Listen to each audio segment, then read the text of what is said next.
Hi there, I'm Ashlei Williams, Assistant Editor of PHC News and the Wholesaler magazines, and today I'm in Romeoville, Illinois at the headquarters of Chicago Tube and Iron. And I'm here for the 5th episode of the McNeeley View. I'm speaking with Dr. Donald McNeeley, who is the CEO of Chicago Tube and Iron. Dr. McNeeley is also a well-known PBF executive, a professor at Northwestern University, and one of our own columnists. And today we're going to revisit Dr. McNeeley's February column, where he talks about a topic that's been brought up in a lot of conversations recently, and that is minimum wage in the United States. So let's start with kind of a big picture, popular culture approach to the conversation. And can you just share with our readers your reaction to President Obama's State of the Union address in January? So the State of the Union address was a multifaceted agenda. I felt there was some panic in it. Here is a president running out of time. The one that jumps out for me, and I think every other business owner, or every other business executive, and every other economist, is the subject of minimum wage. So I think that's what drew much of our attention. And can you also, kind of in the same vein, speak on the State of the State address that Governor Pat Quinn, who is the governor of Illinois, your home state, can you speak on your reaction to his address? But again, what jumped out is minimum wage. And so let's dive right into that, Ashley. The concern that we have with minimum wage is it is a very popular topic right now with the politicians. The regulators love to position themselves for what is going to be a difficult midterm election season. And they're picking a subject that they think is going to appeal to the masses. And of course, minimum wage will. But they've cast the argument under the umbrella of this Robin Hood theory. Through social engineering, what we will do is take from the haves and give to the have-nots. And that's the fundamental foundation of their agenda for minimum wage. And I think it is very myopic, it is indeed very short-sighted, and it fails to recognize some more macroeconomic realities. And in your February column, you go in depth and you kind of speak a lot on the connection between minimum wage and employment. Can you, for our readers, kind of flesh out some of the statistics that led you to some of the points that you made in the column?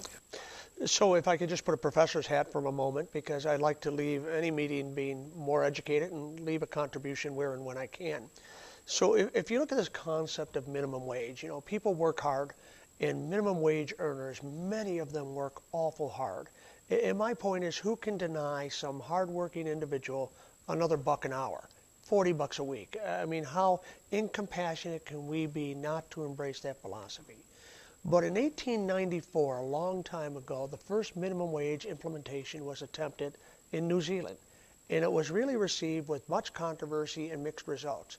Here in the United States, if you go back to 1929 during the Depression, a state, Massachusetts in particular, was the first, if you will, attempt for a minimum wage in the United States. In 1933, under the Roosevelt New Deal administration, through the National Industrial Recovery Act, we attempted to implement a minimum wage throughout the United States. And ironically, this is very important, ironically, that attempt was struck down by the Supreme Court as being unconstitutional.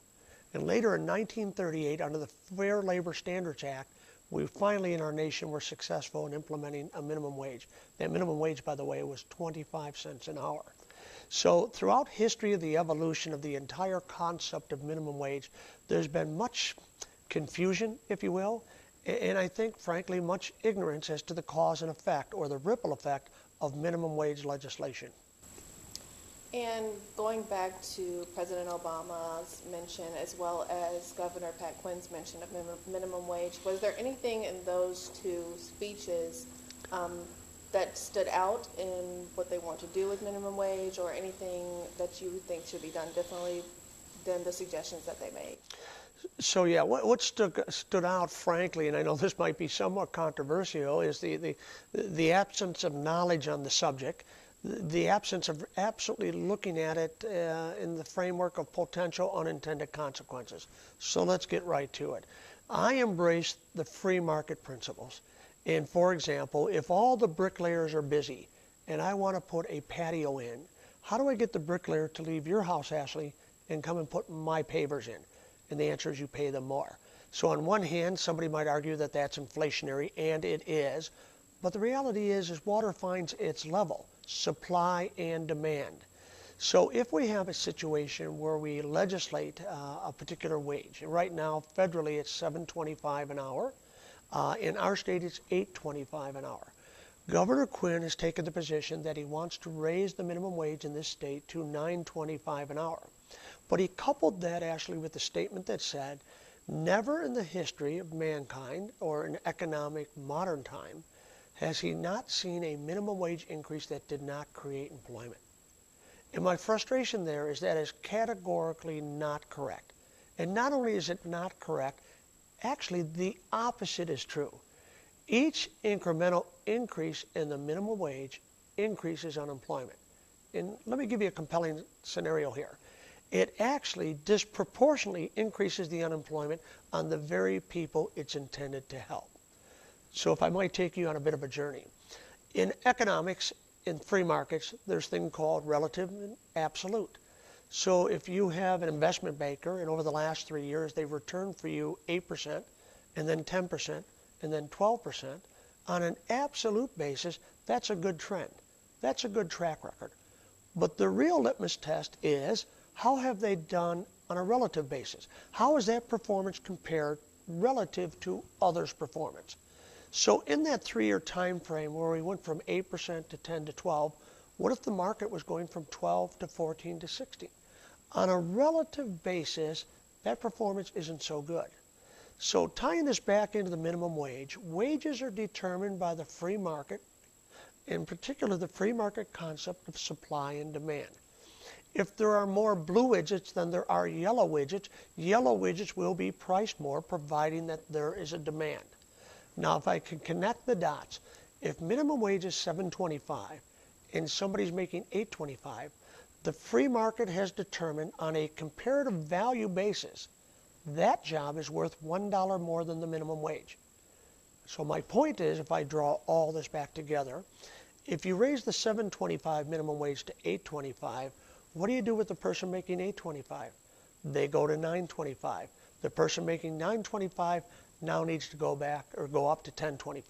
So you have this ripple effect that is absolutely profound as it multiplies through the economic cycle. Now let me punctuate with a final point. So let's go back to those minimum wage jobs. So you have an employer that has 5 minimum wage employees. He's mandated to raise the minimum wage salary.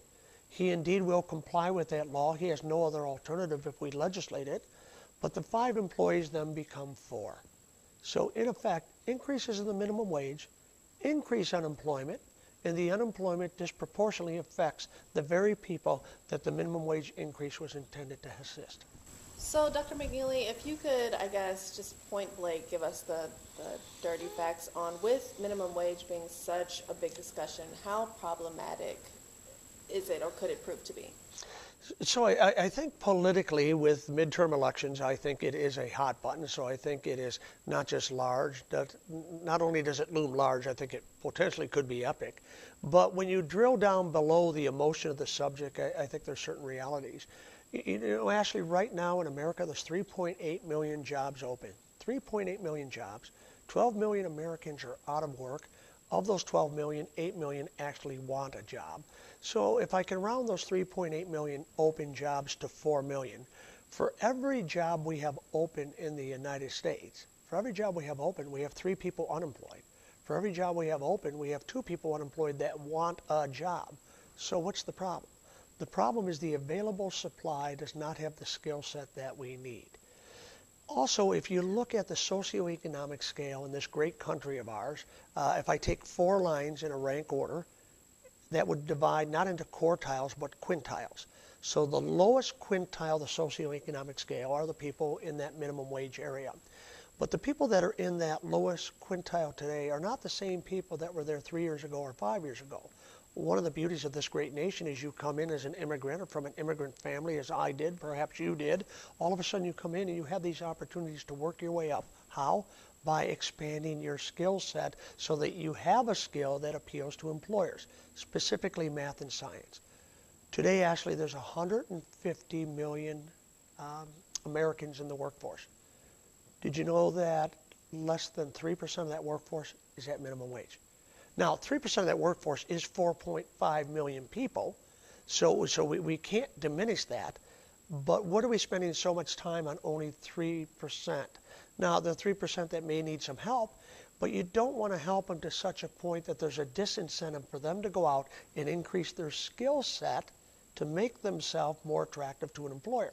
So let's keep in mind, it's 3% of the workforce. And note it, I do say 3% of the workforce out of respect. I don't say only 3%, but we've got big issues. And not to put you on the spot, but I think it's fitting because this is our first episode of 2014. If you could kind of look back on 2013 and give us your sort of state of the manufacturing industry points. For manufacturing to be sustained and continue to grow, you need investment. We need to hire, we need to make investments, we need to deploy capital, and that in turn creates employment, which is good for the nation. What markets do not like, be they stock markets, be they executive thought process, we hate uncertainty. When we are uncertain as to what's coming down the pike out of our legislators, we go on stand down. So last year for industry, for manufacturing, was an okay year, an okay year. But with each okay year, we bank some pent-up demand. And at some point, that pent-up demand has to be released. I, for one, feel the next 2 to 3 years are going to be very, very good years for manufacturing as a result of a protracted period of pent-up demand. So I think last year, in retrospect, was an okay year. I think it had all the markings of a great year, but the uncertainty mitigated and subdued and deterred that growth. But that growth has got to be on the horizon, and I think it's right around the corner. I'm very bullish on manufacturing in the next 2 or 3 years, not because of our legislators, but in fact, in spite of them. Well, I'm definitely excited to hear more from you on the changes that are going to be made to manufacturing in 2014. And I thank you for speaking on this subject of minimum wage, which has become such a popular discussion recently. For our readers at home, if you would like to delve more into Dr. McNeeley's columns or just to see what we're offering, you can visit us at thewholesaler.com or phcnews.com.